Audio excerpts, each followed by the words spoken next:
Don't need to be perfect, just try to get it in range. Hi everyone, it's Keith from HomeRight. Today it's November 29th. Last night temperatures got down to 21 degrees here in central North Carolina, zone 8A, which that's not typical for this time of the year. It can happen, but thankfully we had these hoop tunnels set up in advance, so we didn't have to go into panic mode last night trying to protect some of our plants. The main reason why we have these tunnels is to extend our growing season here late fall and into the winter. Now, a lot of the crops that will grow are cold hardy, such as the kale, the broccoli, the collards, the Brussels sprouts, but we also have some lettuce that we're growing and some other plants that are a little bit more susceptible to these low temperatures that we get on occasion. So having these tunnels is really a big help. On top of all of that, we are overwintering our onions, so we want to make sure that we have all of those beds covered so as to protect them through the winter season. And we have two different setups for the tunnels. The first one here is the low-cat tunnel from Neversink Tools that we ordered online. Yes, they were a little bit more expensive than what you might be able to find on Amazon, but the quality of the product we found to be worth the investment. Real easy to install, and they'll break down real simple. Planning on getting a lot of years of use out of these, so we thought the investment was very much worthwhile. Their system here, using the bungee cords overlapping onto these hooks on the side, really helps hold down this frost cloth. In fact, yesterday we had some winds in the 20s and these things didn't budge. Another thing about these low-cat tunnels from Neversink is they're real easy to access the plants. Just simply slide that shade cloth up, get to what you need, put it back down, and it holds. Our other hoops are these that we made out of 1/2-inch metal electrical conduit. We created them to provide more height and also to create a straight vertical instead of that slight curve as most of those smaller hoops do. This way we can plant more in our raised garden bed closer to the edges and not have to worry if the hoops will interfere. Let me show you this simple DIY jig that we created to help bend that 1/2-inch electrical conduit. Using some leftover material in the garage, we were able to make a simplistic jig here for our hoops. This whiteboard is 48 inches wide by 16 inches tall. Now, if you want to have more of an arch in your hoop, you can use a 4-foot by 4-foot piece of wood, but for me, what I like about this is it's small and compact, and I don't need it all that often, so it's just something that I can go and store on a shelf, and it really doesn't take up much space. Now, the first thing that we did was just to install this small block up here at the top in the center, and this is just to help, as I'll show you in a minute, to hold the 1/2-inch conduit pipe up there. To install that block, all I did was screw two pieces of wood together on the underside, and then I just screwed it down through the top here of the whiteboard. And then also, to keep things level, I just put another scrap piece in the two front corners so that this will sit flat. So to start to get the arches, I needed to get to the center of this board here, so I just made a mark both at the top and at the bottom and just drew a line across. Now my starting point was off of the center and also the back of this block. So there's a 3/4 inch space between the edge of this block and where my first hole is. That's to allow for that conduit to sit in there nicely. Now, as you can see, I've got two sets of holes here because I have a couple of different size raised beds. One of them was for 36 inches and the other one was for about 45 inches, I believe it was. And to get that arch, I just would come down here to the bottom. And once I get to that center point, I would just measure over half of the distance. So for example, I wanted a 36-inch hoop, so I just measured from the center 18 inches, made a mark here on the left-hand side, and then I just repeated the same process of going from that center point over another 18 inches and make a mark down here on the right. Therefore, I had my 36 inches that I was looking for.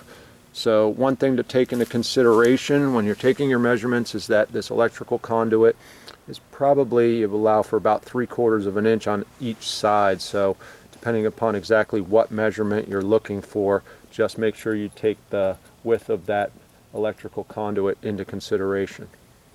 Now the best way to do this is to just start by setting your pencil and then have your string try to stay on that center line as best as possible, and just pull the string down to a certain point, and then without making any connections yet, you just kind of swing the pencil around and take a look and see how far off you are or where you need to be. If you need to make it shorter, just hold that string a little bit higher up, and if you need to make it a little bit longer, just hold that string a little bit lower down, and eventually you'll find that point that you need to be at in order to swing the radius that you want. Don't need to be perfect, just try to get it in range. So then after that, just draw your lines.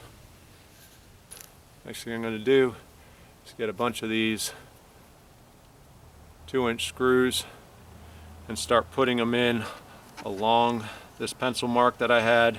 And I'm going to put them every 2 inches or so. You don't need to be exact, and just keep following it until I get down to the bottom.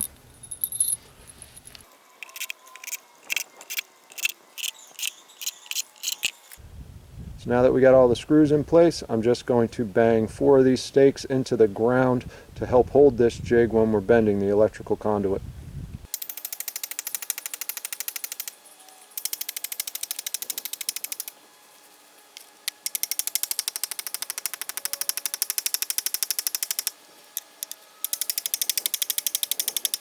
And I'm going to use this 10 foot of conduit. Now you can use whatever length you wish. It all really depends upon how tall you want these hoops to be.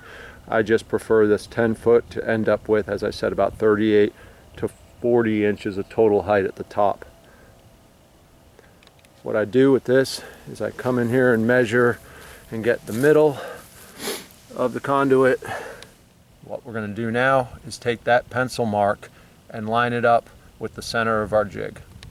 So here's that pencil line to mark the center of our conduit, and I'm just going to place it in here and line it up right in line with the center of our jig. Now all I'm going to do is start on one side and just start to bend conduit along the screw line here.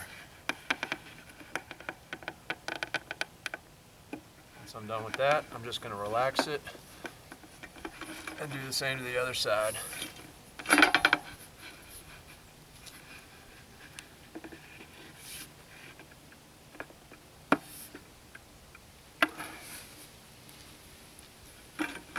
Now that it's a little bit easier and it's closer, I'll just start to pull it down, and then right at the end we'll give it a little bend,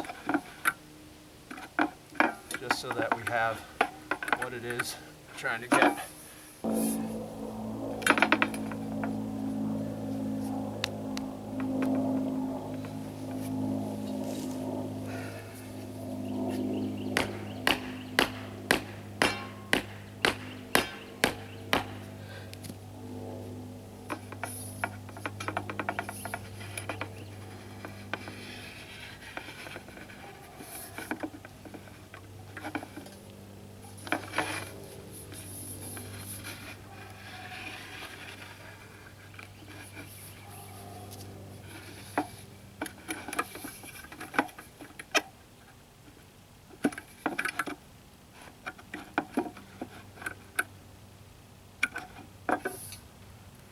There's a finished product for the 3-foot hoop.